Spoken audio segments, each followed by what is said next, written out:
Поговорим еще о трудоустройстве.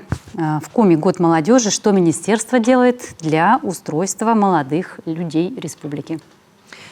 Весь прошлый год велась работа совместно с федеральным центром на основании федеральной программы по содействию занятости молодежи. Это долгосрочная программа до 2030 года.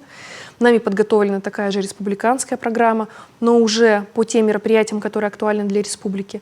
И вот в рамках этой большой программы проводится совместная, тоже такая межведомственная работа совместно с Министерством образования в части, например, профориентационных услуг для молодежи.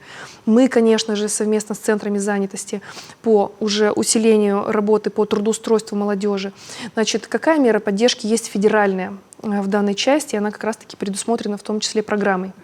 В случае трудоустройства, значит, работодателем молодого человека, например, до 35 лет, он имеет право на получение субсидии, компенсации расходов на заработную плату за 1-й, 3-й и 6-й месяцы работы вот такого молодого человека. Хорошая мотивация для работодателя, например, для трудоустройства впервые соискателя молодого возраста, а для, значит, соискателя как минимум полгода он точно будет трудоустроен, успеет себя зарекомендовать и, возможно, закрепится на новом месте работы.